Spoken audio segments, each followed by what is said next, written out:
بسم الله الرحمن الرحيم نحمده ونصلي على رسوله الكريم أما بعد فأعوذ بالله من الشيطان الرجيم بسم الله الرحمن الرحيم ولله على الناس حج البيت من استطاع إليه سبيلا ومن كفر فإن الله غني عن العالمين وقال النبي صلى الله عليه وسلم من حج لله فلم يرفث ولم يفسق رجع كيوم ولدته أمه صدق الله العظيم وصدق رسوله النبي الكريم۔ بزرگان محترم اور عزیز دوستو، اللہ تعالیٰ نے اسلام کی بنیاد 5 چیزوں پر رکھی۔ یوں تو احکامات اللہ پاک نے بے شمار عطا کیے جو زندگی کے تمام شعبوں پر محیط ہے۔ بارہا یہ بات کہی اور سنی گئی کہ اسلام ایک مکمل کامل دین ہے۔ زندگی کے ہر شعبے میں اسلام اپنے ماننے والوں کی مکمل ہدایت اور رہنمائی کرتا ہے۔ زندگی کے کسی موڑ پر کبھی بھی کسی مسلمان کو یہ محسوس نہیں ہوگا کہ میرا مذہب اس موقع پر مجھے کیا راستہ بتاتا ہے۔ یہ الگ بات ہے کہ ہم جاننا نہ چاہیں، کسی سے نہ پوچھیں، لیکن اسلام خوشی کا موقع ہو، غمی کا موقع ہو، آدمی بچپن میں ہو، جوانی اور ادھیڑی میں ہو، آدمی اپنے مقام پر ہو، سفر میں ہو، ہر جگہ اسلام اس کی مکمل رہنمائی کرتا ہے۔ کھانے سے لے کر کے سونے تک، بیدار ہونے سے لے کر کے قضائے حاجت، پیشاب پاخانہ کرنے تک کی اسلام رہنمائی کرتا ہے۔ ایک کامل و مکمل دین اللہ پاک نے ہمیں عطا کیا ہے، لیکن اس کی بنیاد اللہ نے 5 چیزوں کو قرار دیا ہے، اور اس میں سب سے اہم اگر دیکھا جائے تو ایک ہے جسے توحید کہا جاتا ہے۔ حضور پاک صلی اللہ علیہ وسلم نے اسلام کو ایک خیمے سے تشبیہ دی کہ ایک خیمہ جو ہوتا ہے اس کے 4 کونے ہوتے ہیں اور بیچ میں ایک ڈنڈا ہوتا ہے جو اس کپڑے کو اوپر اٹھائے رہتا ہے، ایک لکڑی ہوتی ہے جو اسے بیچ سے اٹھائے رکھتی۔ نبی کریم صلی اللہ علیہ وسلم نے فرمایا کہ بیچ کی جو لکڑی ہے یہ توحید ہے۔ اللہ تعالیٰ کو اس کی ذات کے اعتبار سے، صفات کے اعتبار سے، اعمال کے اعتبار سے، افعال کے اعتبار سے، آثار کے اعتبار سے یکتا و تنہا ماننا، ان تمام چیزوں میں کسی چیز کو شریک نہ کرنا، یہ ہے توحید۔ اور پھر آپ نے فرمایا کہ اس کے بغیر خیمہ کھڑا نہیں ہوگا، قائم نہیں ہوگا۔ 4 کونے اگر رہے بھی اور 4 کونوں کو باندھا بھی گیا تو بھی خیمہ کھڑا نہیں ہوگا۔ بیچ کا جو حصہ ہے جسے ایک لکڑی کے ذریعے اٹھا کر بلند کیا جاتا ہے، یہ ہے توحید۔ ایک کونا نماز ہے، دوسرا کونا روزہ ہے، تیسرا کونا زکوٰۃ ہے، چوتھا کونا حج ہے، اور بیچ میں توحید ہے۔ اسی لیے اگر کوئی شخص ایمان قبول نہیں کرتا ہے، اللہ کی الوہیت، عبودیت، ربوبیت میں اللہ کو یکتا و تنہا نہیں مانتا ہے تو اس کے پاس ایمان نہیں ہے۔ پھر اگر وہ نماز بھی پڑھے تو اس کی نماز نہیں ہے، روزہ بھی رکھے تو اس کا روزہ نہیں ہے، زکوٰۃ کی نیت سے مال غریبوں میں خرچ کرے تو اس کی زکوٰۃ نہیں ہے، اور حج کرنا چاہے اور کسی طرح سے پہنچ بھی جائے، کر بھی لے تو اس کا حج نہیں۔ آج اتنی پابندیاں ہیں۔ نبی کریم صلی اللہ علیہ وسلم نے غیر مسلموں کے دخول کو ممنوع قرار دیا کہ حج کے لیے کوئی غیر مسلم نہیں آ سکتا، اس کا اعلان کیا گیا تھا فتح مکہ کے موقع پر. اور جب حضرت ابوبکر صدیق حج کے لیے گئے تھے تو یہ اعلان کروایا گیا تھا، جیسا پیچھے میں نے بتایا. اعلان کروایا گیا کہ آج کے بعد کوئی غیر مسلم حج کے لیے نہیں آئے گا. آج کے بعد اللہ کے گھر کا کوئی برہنہ ہو کر کے طواف نہیں کرے گا. آج کے بعد یہاں کوئی اپنے کسی قاتل سے بدلہ نہیں لے گا. حرم قرار دیا گیا، کسی جانور کا شکار نہیں کیا جائے گا. خود رو جو پودے ہیں، درخت ہیں، انہیں کاٹا نہیں جائے گا. یہ احکامات ہیں حدود حرم کے، جس کا اعلان کیا گیا. تو غیر مسلموں کے لیے داخلہ ممنوع ہے. لیکن ظاہر بات ہے آج اتنی پابندیاں ہے کہ کوئی جانا چاہے تو اس کو روکا جا سکتا ہے اور روکا جاتا ہے، لیکن ماضی میں نہیں تھا. اب اگر کوئی پہنچ بھی گیا، حج کر بھی لیا، لیکن ایمان نہیں ہے تو اس کا حج نہیں. سب سے پہلی چیز اللہ تعالیٰ کو الوہیت، ربوبیت اور عبودیت کے اعتبار سے یکا و تنہا ماننا، اس میں کسی کو شریک نہ کرنا. اللہ نے اسی توحید کو ان چاروں چیزوں میں شامل کر دیا ہے، سمو دیا ہے. لیکن توحید حج کے اندر نمایاں طور پر آپ کو نظر آئے گی. نماز کے لیے کوئی لباس نہیں ہے. آج اپنے چاروں طرف دیکھ لو، جمعہ کے اعتبار سے اکثر لوگ کرتا پہن کے آئے، ورنہ آدمی کیسا رہتا ہے آپ دیکھ سکتے ہو. روزے کے لیے کوئی مخصوص حیت نہیں ہے، زکوٰۃ کی ادائیگی کے لیے کوئی مخصوص حیت نہیں ہے. لیکن حج کے لیے اللہ نے ایک مخصوص حیت رکھی ہے. ہر شخص کو، امیر ہو، غریب ہو، کسی بھی علاقے اور خطے کا رہنے والا ہو، اللہ کے گھر پر حج کے لیے آئے گا، اس کا لباس کیسا ہوگا بتا دیا گیا ہے کہ وہ احرام میں آئے گا، احرام سے ہٹ کر کے اسے آنے کی اجازت نہیں. یہی وجہ ہے کہ سبھی لوگ ایک حالت میں ہوتے، اپنا ساتھی پہچانا نہیں جاتا، سب ایک جیسے ہیں. پیچھے سے آپ دیکھو گے تو اس میں اپنا سمجھ میں نہیں آئے گا کہ اپنا ساتھی کون. ایک حیت، ایک حالت پر حج کرنے کا حکم دیا گیا، اور اللہ پاک نے اس کے لیے زمان و مکان کی قید لگائی ہے. زمان و مکان کی قید لگائی ہے کہ آپ کو حج کرنا ہے تو مکہ مکرمہ جانا پڑے گا. حج کے لیے مقام مخصوص ہے، اللہ کا گھر، صفا مروہ، مینا، عرفات، مزدلفہ، یہ مقام مخصوص ہے. اگر کوئی مالیگاؤں میں حج کرنا چاہے نہیں کر سکتا، ہوگا ہی نہیں. مقام مخصوص کیا گیا ہے، سب کو وہیں جانا پڑے گا. زمانہ مخصوص کیا گیا ہے کہ ذی الحجہ کی 8، 9، 10، 11، 12 تاریخیں، اسی زمانے میں حج ہوگا. 3 چیزیں ہیں. مقام متعین کیا گیا ہے، اس مقام کے علاوہ دنیا میں کسی مقام پر حج نہیں ہوگا.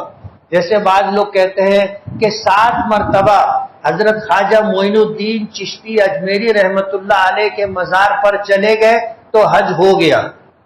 یہ بالکل بے بنیاد بات ہے. 7 مرتبہ کیا 700 مرتبہ بھی گئے تو حج نہیں ہوگا. مقام مخصوص ہے، وہیں جائیں گے تو حج ہوگا.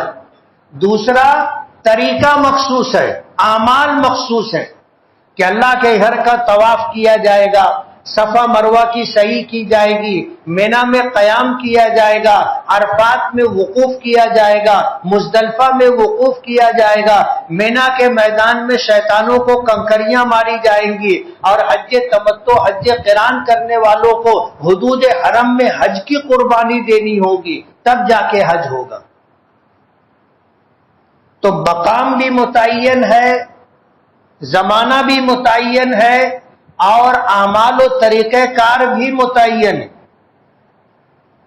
یہ کریں گے تو حج ہوگا. اللہ تعالیٰ نے جو اعمال رکھے ہیں یہ اعمال جو حج میں ہے، جیسے بیت اللہ کا طواف ہے، صفا مروہ کی سعی ہے، مینا مزدلفہ عرفات کی حاضری ہے، قربانی ہے، شیطانوں کو کنکریاں مارنا ہے، یہ اللہ تعالیٰ کے کچھ مخصوص نیک بندوں کے اعمال ہیں جو اللہ کی بارگاہ میں شرف قبولیت کے مقام تک پہنچے.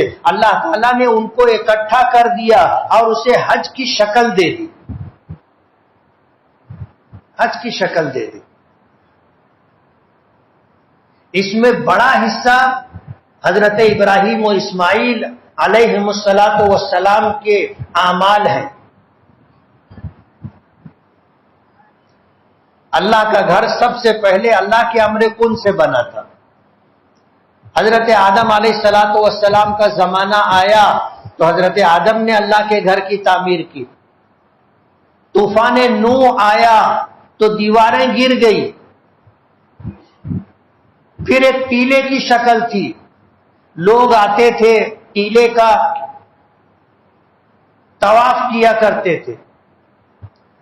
حضرت ابراہیم کا زمانہ آیا، اللہ نے حضرت ابراہیم و اسماعیل کے ذریعے بیت اللہ کی دیواریں اٹھوائیں. اللہ نے اپنا گھر بنوایا اللہ کے ان دو مخصوص بندوں کے ذریعے سے. اللہ کا گھر بن گیا. اللہ کا گھر بنا. حضرت ابراہیم کو حکم ہوا کہ آپ لوگوں میں اعلان کرو کہ لوگوں حج کے لیے اللہ کے گھر کی طرف آؤ. اذن فی الناس، قرآن کریم میں ہے لوگوں میں حج کا اعلان کرو. وَأَذِّن فِي النَّاسِ بِالْحَجِّ، لوگوں میں حج کا اعلان کرو. یَأْتُوکَ رِجَالًا، لوگ اس مقام پر پیدل چل کر کے آئیں گے، یعنی پیدل حج بھی کریں گے. وَعَلَى كُلِّ ضَامِرٍ يَأْتِينَ مِنْ كُلِّ فَجٍّ عَمِيقٍ، سواریوں پر سوار ہو کر کے آئیں گے، اونٹنیوں پر آئیں گے. لمبے سفر کی وجہ سے اونٹنیاں دبلی ہو جائیں گی. لوگ آئیں گے، پیدل آئیں گے، سواریوں پر آئیں گے. کیوں آئیں گے؟ آنے کا مقصد کیا ہے؟ لِيَشْهَدُوا مَنَافِعَ لَهُمْ، جب یہ آئیں گے تو اپنے منافع کو پائیں گے، اپنے منافع کو پائیں گے. یعنی حج کرنے سے حاجی کو نفع ہوتا ہے، بینیفٹ ملتا ہے. اللہ کے نبی صلی اللہ علیہ وسلم نے فرمایا جس شخص کو اللہ نے حج کی سعادت دی اور اس نے اخلاص کے ساتھ حج کے لیے اللہ کے گھر پر حاضری دی، زندگی میں کبھی محتاج نہیں ہوگا، فقیر نہیں ہوگا. حاجی کو اللہ یہ اعزاز عطا کرتا ہے. ایک حدیث میں آتا ہے کہ اگر فقر اور محتاجگی سے نجات چاہتے ہو تو پے در پے حج کرو، پے در پے حج کرو. حج کی برکت یہ ہے کہ حاجی محتاج اور فقیر نہیں ہوتا.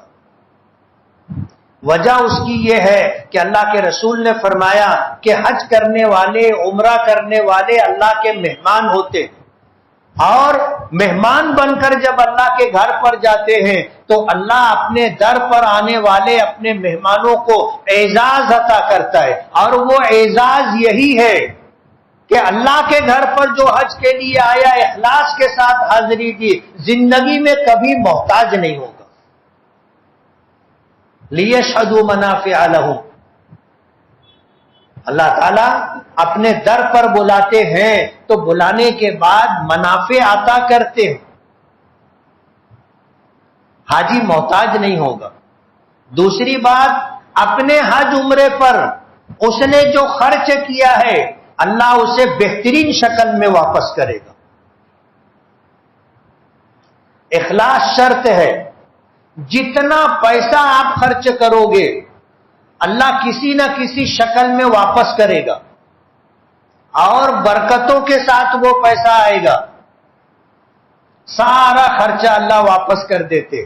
ہمارے گھر کوئی مہمان آئے، مالیگاؤں آیا مہمان بن کر، اپنے خرچے سے ہوٹل میں رکے، اپنے خرچے سے کھائے پیے، تو ظاہر بات ہے ہمیں کیسا لگے گا؟ وہ کہے گا میں آپ کا مہمان ہوں، آنے سے پہلے بولا کہ میں آ رہا ہوں اور 3 دن رہوں گا، آپ کا مہمان آ رہا ہوں، آپ مہمان ہوں، آپ کے پاس رہوں گا۔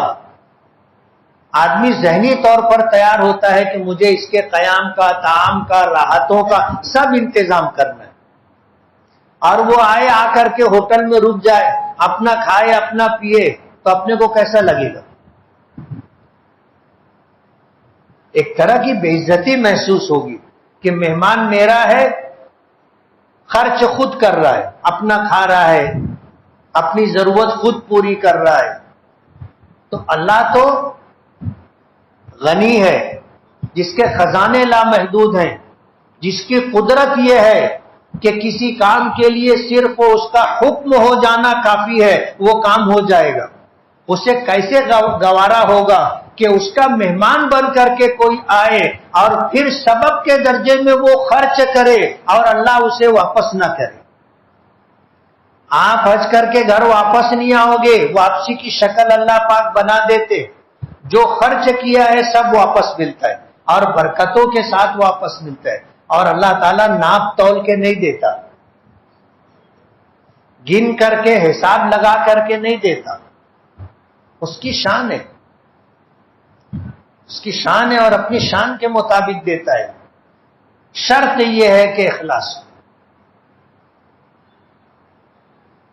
حاجی حج کرتا ہے تو اللہ تعالیٰ عقیدہ توحید اور ایمان اس کے دل میں اس طرح جما دیتا ہے کہ اگر اس کو اپنے حج کا استحضار رہے، ساری زندگی کبھی شرک اور کفر اس کے پاس پھٹکے گا نہیں۔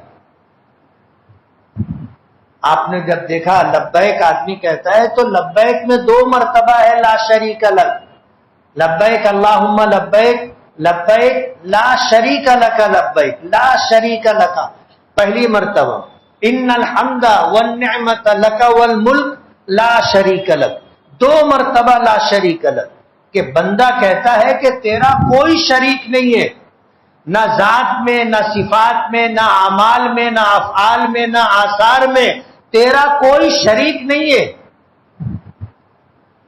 اور اللہ یہ چاہتا ہے کہ میرا بندہ علل اعلان شرک سے برات کا اعلان کرے، اس لیے مردوں کو یہ حکم ہے کہ چلا کر کے کہے،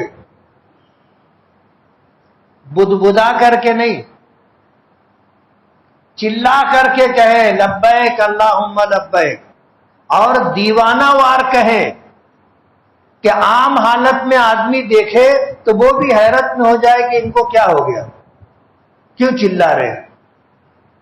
ظاہر بات ہے چلانا ایک سنجیدہ اور شریف آدمی کو زیب نہیں دیتا، لیکن اللہ کی مرضی یہ ہے کہ اب سنجیدگی اور شرافت ایک طرف رکھ دو، علل اعلان کہو لبیک اللہم لبیک، چلا کر کے کہو، بلند آواز سے کہو۔ اور حضور نے فرمایا الحج والسج، حج ہے کیا؟ سب سے بہترین حج وہ ہے جس میں کثرت سے چلا کر کے تلبیہ پڑھا جائے، جس میں زیادہ سے زیادہ قربانی کی جائے، وہ حج ہے۔ دیوانہ وار آدمی چلا کے کہتا ہے لبیک اللہم لبیک۔ حضرت ابراہیم علیہ السلام کو حکم ہوا تھا بیت اللہ کی تعمیر کر لی، اب لوگوں میں حج کا اعلان کرو۔ حضرت ابراہیم علیہ السلام کہنے لگے کہ اللہ یہاں کون ہے جو میری آواز سنے گا؟ لقو دک صحرا ہے، ویران ریگستان ہے، اور حکم ہے کہ میں حج کا اعلان کروں، میری آواز کہاں تک جائے گی؟ کوئی سننے والا دکھائی نہیں دیتا۔ اللہ پاک نے فرمایا کہ ابراہیم تیرا کام حکم کی تعمیل ہے، ہمارا حکم ہے اعلان کرو۔ عبودیت اور بندگی کا تقاضا یہ ہے کہ تم اب اس میں کوئی کنتو پرنتو نہیں، کیا ہوگا کیسے ہوگا، آپ حکم کی تعمیل کریں۔ آواز کا پہنچانا ہماری ذمہ داری، آپ کا کام آواز دینا ہے، بس آپ آواز دو۔ حضرت ابراہیم علیہ الصلوۃ والسلام نے بیت اللہ کی دیوار کے اوپر چڑھ کر کے اعلان کیا کہ یا ایھا الناس حجوا الی بیت اللہ، کہ لوگوں اللہ کے گھر کی طرف حج کے لیے آؤ۔ علماء نے لکھا ہے کہ اللہ پاک نے یہ آواز روئے زمین پر جتنے انسان جہاں کہیں تھے سب کے کانوں تک یہ آواز پہنچائی، سب نے سنا اس زمانے میں کہ یا ایھا الناس حجوا الی بیت اللہ، کہ لوگوں حج کے لیے اللہ کے گھر کی طرف آؤ۔ سب نے سنا۔ جس نے لبیک کہا میں حاضر ہوں، اللہ اس کو اپنے در کی حاضری کی دولت عطا کرتا ہے۔ جو نہیں آئے تھے جیسے ہم لوگ، ہماری روحیں عالم ارواح میں تھی، ہماری روحیں عالم ارواح میں تھی، کچھ کی روحیں ماں کے پیٹوں میں تھی، اللہ پاک نے آواز وہاں تک پہنچائی، اور جس نے لبیک کہا اللہ پاک اس کو حج کے لیے حج کی سعادت عطا کرتا ہے۔ علماء نے لکھا ہے کہ جس نے ایک مرتبہ لبیک کہا ایک مرتبہ حاضری، 5 مرتبہ لبیک کہا 5 مرتبہ حاضری، 50 مرتبہ لبیک کہا 50 مرتبہ حاضری کی دولت۔ اور جس نے سنا اور سننے کے بعد خاموش رہا، لبیک نہیں کہا، تو پھر چاہے بادشاہ وقت بھی ہو حج کی دولت اس کو نصیب نہیں ہوتی۔ تاریخ اٹھا کے آپ دیکھو، دنیا میں بڑے بڑے دولت مند امیر شاہان وقت گزرے، حج نہیں کر سکے۔ ہندوستان کی تاریخ دیکھ لو، مغل حکمرانوں میں سے کسی نے حج نہیں کیا، حالانکہ پورے اکھنڈ بھارت کے اوپر ان کی حکومت تھی، اکھنڈ بھارت پر، لیکن لبیک کی صدا ان کی طرف سے نہیں آئی، اللہ نے حج سے محروم رکھا۔ تو جس نے لبیک کہا، حضرت ابراہیم کی آواز سن کر کے میں حاضر ہوں، اللہم لبیک، اے اللہ میں حاضر ہوں، اللہ اسے اپنے گھر پر بلاتا ہے۔ تو حج کے لیے مکان بھی مخصوص ہے، حج کے لیے زمانہ بھی مخصوص ہے، اور حج کے لیے طریقہ کار بھی، اعمال بھی مخصوص ہے، اور یہ اعمال مختلف اللہ کے نیک بندوں کے۔ بیت اللہ کا طواف فرشتوں کا عمل ہے۔ حدیث پاک میں آتا ہے کہ اللہ کی یہ مخلوق فرشتے اللہ کے عرش کا طواف کرتے۔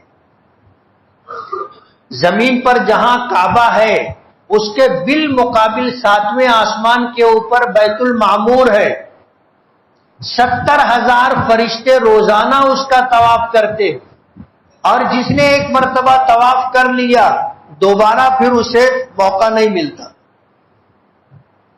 یہ فرشتوں کا عمل اللہ کو پسند ہے، اللہ نے حج کا ایک حصہ بنا دیا۔ صفا مروہ کی صحیح حضرت حاجرہ کا عمل ہے۔ حضرت ابراہیم نے اللہ کے حکم پر اپنی دوسری بیوی حضرت حاجرہ اور ان کے بطن سے پیدا ہونے والے بیٹے اسماعیل کو مقام غیر ذی زرع، جہاں آج بیت اللہ ہے، وہاں چھوڑنے کا حکم دیا تھا۔ حضرت ابراہیم نے اللہ کے حکم کی تعمیل کی، بیوی بچے کو وہاں چھوڑ دیا۔ جو کھانا پانی تھا جب ختم ہوا، اب ماں بھی بھوکی بچہ بھی بھوکا، دونوں بھوک پیاس سے تڑپ رہے۔ ماں کو تو دوہرا صدمہ تھا، ایک تو اپنی بھوک پیاس اور دوسرے اپنے بچے کی بھوک اور پیاس۔ بچہ تو بچہ تھا، زمین پر ڈال کر کے حضرت حاجرہ نے صفا پہاڑی پر چڑھ کر کے دیکھنے کی کوشش کی کہ آس پاس کوئی بستی ہو، کہیں پانی ہو، کوئی گزرنے والا مسافر قافلہ ہو تو کچھ کھانے پینے کو مل جائے۔ صفا پہاڑی پر چڑھی، اتری، جہاں تک اسماعیل نظر آ رہے تھے وہاں تک چلتی رہی۔ پھر جب گہرائی کا حصہ آیا تو وہ نشیب کا علاقہ دوڑ کر کے انہوں نے کراس کیا، اور پھر جہاں اسماعیل نظر آنے لگے وہاں سے چلنا شروع کیا، مروہ پہاڑی تک گئی، 7 چکر اس طرح لگائے۔ یہ حضرت حاجرہ کا عمل تھا۔ اللہ کو یہ ادا ہاجرہ کی پسند آ گئی، اس کو حج کا ایک عمل بنا دیا۔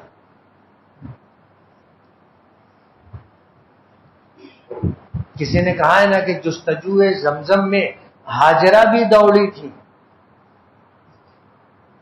جستجو زمزم میں ہاجرہ بھی دوڑی تھی۔ ہم بھی صفا سے مروہ تک دوڑنا نہیں بھولے، ایک جگہ مخصوص کر دی گئی، یہاں سے یہاں تک حاجیوں کو دوڑنا ہے۔ اب ظاہر بات ہے جو آدمی وقت کا شیخ الحدیث ہو، پیران پیر ہو، بڑی شخصیت ہو، دنیا ان کا احترام و ادب کرتی ہو، اس کو بھی ایسے احرام اٹھانا پڑتا ہے، اور دوڑنے کے لیے اس کو بھی تیار ہونا پڑتا ہے، اور دوڑتے ہیں۔ اللہ کو یہ ادا ہاجرہ کی پسند آ گئی، حج کا حصہ بنا دیا۔ مینا کا قیام، حضرت ابراہیم اپنے بیٹے اسماعیل کو لے کر کے گئے تھے مینا، اللہ کا حکم تھا بیٹے کو قربان کرنا ہے۔ حضرت ابراہیم نے اللہ کے حکم کی تعمیل کی، اللہ کا حکم تھا کہ مینا لے کر کے جاؤ، مقام پر بتا دیا گیا۔ وہاں جا رہے تھے، راستے میں شیطان نے بہکانے کی کوشش کی، گمراہ کرنے کی کوشش کی۔ حضرت ابراہیم اللہ کے نبی تھے، زمین سے کنکر اٹھا کر کے شیطان کو مارا، 7 کنکر مارے پہلے دن، 7 کنکر مارے، پہلے کو، پھر دوسرے کو، پھر تیسرے کو، یعنی 3 مقام پر اس نے بہکانے کی اور اللہ کے حکم کی تعمیل سے روکنے کی کوشش کی، پتھر مارے، اور پھر ایک پہاڑ کے دامن میں جا کر کے اپنے بیٹے حضرت اسماعیل کو قربان کرنے کی کوشش کی، بلکہ ان کی دانشت میں قربانی کر دی۔ میدان عرفات حضرت آدم علیہ السلام اور مائی حوا کے ملنے کا مقام ہے۔ نبی کریم صلی اللہ علیہ وسلم کو حکم تھا کہ آپ عرفات تک جاؤ، مزدلفہ تک جاؤ، اور اللہ کے رسول صلی اللہ علیہ وسلم نے عرفات کے میدان میں ایک پہاڑی ہے جسے جبل رحمت کہا جاتا ہے، اس مقام پر جا کر آپ نے وقوف کیا تھا۔ یوں تو پورا عرفات وقوف کی جگہ ہے، لیکن حضور نے جبل رحمت کے دامن میں وقوف کیا تھا۔ آپ آ کر کے آپ نے مزدلفہ میں وقوف کیا تھا۔ قرآن کریم میں ہے کہ افیضوا من حیث افاض الناس، کہ تم اس مقام تک جاؤ جہاں تک لوگ جاتے ہیں۔ کیا تھا کہ جو مکے کے رہنے والے قریش تھے، حضور کے خاندان اور قبیلے کے لوگ، وہ رئیس اور سردار کہلاتے تھے، وہ حج کے لیے نکلتے تھے تو مینا تک ہی جاتے تھے، مزدلفہ اور عرفات نہیں جاتے تھے۔ مزدلفہ اور عرفات دوسرے لوگ جاتے تھے، اور وہ کہتے تھے کہ ہم تو حرم کے کبوتر ہیں، ہم حرم سے باہر نہیں جائیں گے۔ مینا حدود حرم میں ہے اور مزدلفہ و عرفات حدود حرم کے باہر ہے، تو وہ حرم کے باہر نہیں جاتے تھے۔ اللہ نے حکم دیا اپنے نبی کو کہ تم جو ہے مزدلفہ اور عرفات تک جاؤ۔ حضور پاک صلی اللہ علیہ وسلم نے عرفات میں وقوف کیا تھا، حاجی کو حکم ہے وقوف کرنے کا۔ مزدلفہ میں وقوف کیا تھا، حاجی کو حکم ہے وقوف کرنے کا۔ یہ اللہ تعالیٰ کے نیک بندوں کے اعمال تھے جسے حج بنا دیا گیا، اور ہر عمل سنجیدگی والا نہیں ہے، دیوانگی والا ہے، اور اللہ کو یہی ادا پسند ہے۔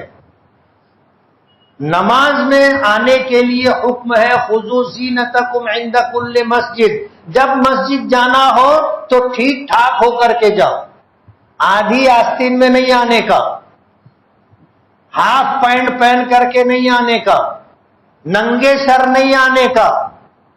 قرآن کریم کا حکم ہے خذوا زینتکم عند کل مسجد، نماز کے لیے پورے اہتمام کے ساتھ آنے کا۔ اور جمعہ کے لیے تو حکم ہے کہ اپنے کپڑوں میں سے جو بہترین کپڑا ہو آپ کے پاس وہ پہن کر کے آؤ، خوشبو لگا کر کے آؤ، سر کے بال داڑھی کے بال سنوار کر کے آؤ۔ اگر اپنے پاس خوشبو نہیں ہے تو بیوی سے خوشبو مانگ کر کے لگا لو۔ اس لیے جب حج آؤ یہاں نماز کے لیے تو جیب میں عطر کی شیشی رکھنا چاہیے، نماز سے پہلے خوشبو لگانا چاہیے، اللہ کی بارگاہ میں جانا، اچھی حیت اچھی حالت میں جانا چاہیے۔ دوسروں نے اگر کبھی ہاتھ بڑھایا تو پیش کر دینا چاہیے، نہیں ہاتھ بڑھائے تو اپنا ہاتھ بڑھا دینا چاہیے۔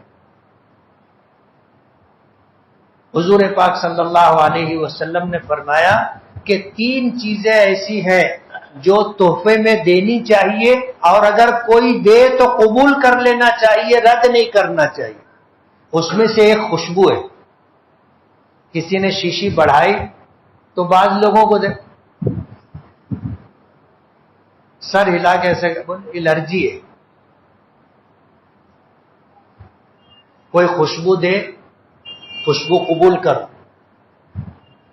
مسواک دے دودھ پیش کرے قبول کرو، انکار مت کرو۔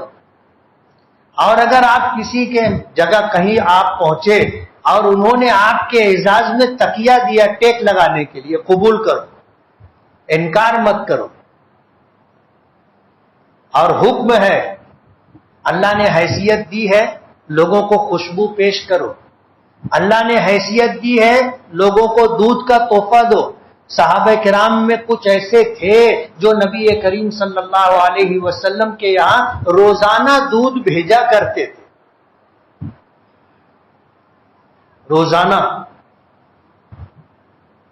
حضرت عبداللہ ابن مسعود کا معمول تھا، اللہ کے رسول صلی اللہ علیہ وسلم کے خادم تھے، صاحب الوسادہ والنعلین،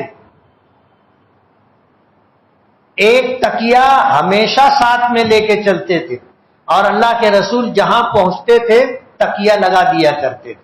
اور حضور جو ہی اپنی جوتی اتارا کرتے تھے، نالین شریفین اپنے پیروں سے علیحدہ کرتے تھے، عبداللہ ابن مسعود اٹھاتے تھے، جھٹکتے تھے، دونوں نیچے کا حصہ ملا کر کے اپنی بغل میں دبا لیتے تھے۔ صاحب الوسادہ والنعلین۔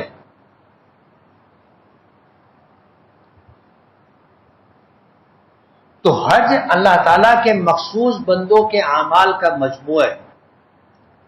ذی القعدہ کا مہینہ شروع ہو چکا ہے، اگلے مہینے میں حج ہوگا۔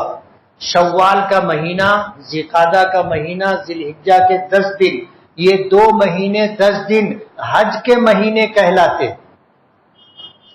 ان 2 مہینے 10 دن میں کسی کے پاس اتنا مال ہو کہ وہ صاحب استطاعت ہو جائے تو اس پر حج فرض ہے۔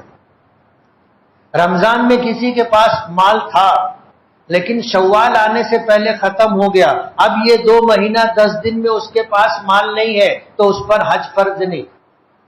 اور حج زندگی میں 1 مرتبہ فرض ہے، 1 مرتبہ، اس لیے کہ اس کی سببیت کا جو مقام ہے وہ بیت اللہ ہے اور وہ ایک ہے، اس لیے حج زندگی میں 1 مرتبہ فرض ہے۔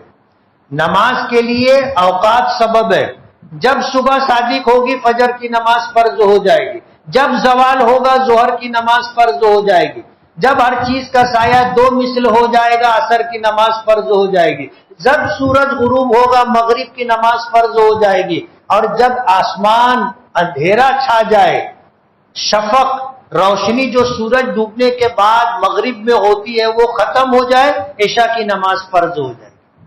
جب رمضان کا مہینہ آئے گا روزہ فرض ہو جائے گا، جب سال پورا ہوگا آپ پر زکوٰۃ کی ادائیگی فرض ہو جائے گی۔ لیکن حج زندگی میں 1 مرتبہ ہے، اور حج کے اندر سب سے اہم چیز توحید ہے۔ توحید، آدمی کہتا ہے اللہ میں حاضر ہوں، اے اللہ میں حاضر ہوں، تیرا کوئی شریک نہیں ہے، اور اعلان کروایا جاتا ہے کہ چلا کر بولو، چلا کر کے بولو۔ اور جو جتنی زیادہ تلبیہ کی کثرت کرے گا اس کا حج اتنا زیادہ اجر و ثواب والا ہوگا۔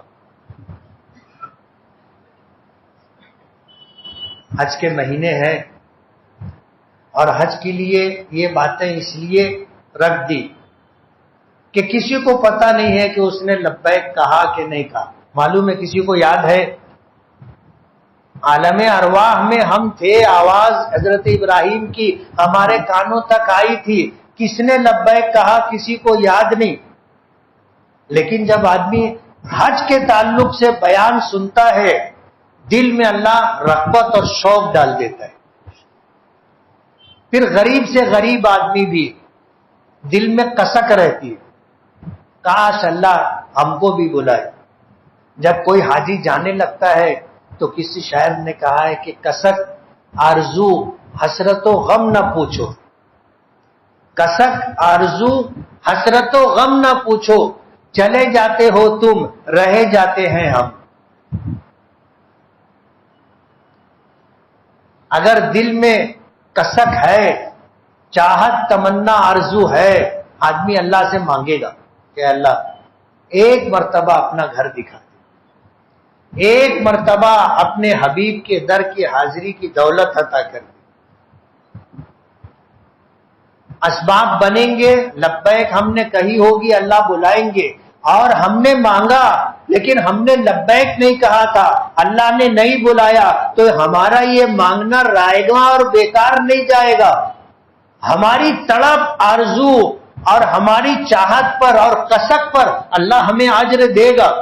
اللہ دینے سے نہیں تھکتا، اور اس کے دینے کے تعلق سے کوئی پوچھ نہیں سکتا کہ یہ حج پہ نہیں گیا تھا کیوں اس کو ثواب دیے۔ کوئی پوچھ سکتا ہے؟ اللہ کو کوئی پوچھنے والا نہیں۔ جیسے آتا ہے کہ ایک شخص ہے جو حفظ قرآن پاک کر رہا ہے، زندگی وفا نہیں کی، قرآن کریم حفظ مکمل نہیں ہو سکا، اللہ قیامت میں اس کو حافظوں کے جماعت میں اٹھائے، حافظوں کی جماعت میں اٹھائے۔ ایک آدمی جہاد کی تمنا حوصلہ رکھتا ہے لیکن جہاد کا موقع نہیں آیا، اس نے جہاد نہیں کیا لیکن جہاد کی تمنا اس کے دل میں تھی کہ اللہ تیری ذات و صفات کے لیے، تیرے دین کی سربلندی اور تیرے دین کی حفاظت و صیانت اور اس کی نشر و اشاعت کے لیے اگر مجھے جان بھی دینی پڑی تو میں جان دینے کے لیے تیار ہوں۔ اللہ اس کو نیت پر جہاد کا ثواب دے۔ تو حج کے تعلق سے بھی آدمی کو اللہ سے دعا کرنا چاہیے، مانگنا چاہیے۔ نصیب میں ہوگا جائیں گے، نہیں ہوگا ثواب ملے گا، کریں گے۔ اللہ سب کے لیے حاضری مقدر فرمائے۔ پچھلے جمعہ ایک اعلان کیا تھا کہ اگلے جمعہ مدرسہ انعام العلوم کا چندہ ہونا ہے، تو ٹھن ٹھن گوپال مت لے کر کے آنا، نوٹ لے کر کے آنا، کچھ اچھی رقم لے کر کے آنا۔ یہ جو ہم خرچ کریں گے کل قیامت میں یہی ہم کو ملے گا، اور جو کباڑ میں لاکر میں رکھا ہوا ہے وہ ماں نہیں ملے گا۔ جو اللہ کے راستے میں، اللہ کے گھر کے لیے، اللہ کے دین کے لیے، اللہ کے راستے میں خرچ ہوگا وہ اپنا، اور قیامت کے دن ہمیں واپس ملے گا۔ جہاں ہم کو ضرورت ہوگی وہاں ہم کو ملے گا۔ اس لیے مدرسہ انعام العلوم کے لوگ آئے ہیں۔ اس ادارے کے قیام کو 25 سال کا عرصہ گزر چکا، دن گزرتے دیر نہیں لگتی، ایسا لگتا ہے کہ ابھی زمانے قریب میں یہ ادارہ بنا تھا۔ 20 سال مسجد حبیب میں یہ ادارہ چلا، اب 5 سال ہو گئے آبادی سے باہر ہائی وے کے اس پار یہ ادارہ چل رہا ہے۔ تو اس ادارے کے طلبہ، ذمہ داران چندے کے لیے آئے ہیں۔ آپ سبھی سے گزارش ہے کہ ان کا بھرپور تعاون کریں۔ جن حضرات نے سنت نہ پڑھی ہو وہ سنت پڑھ لیں۔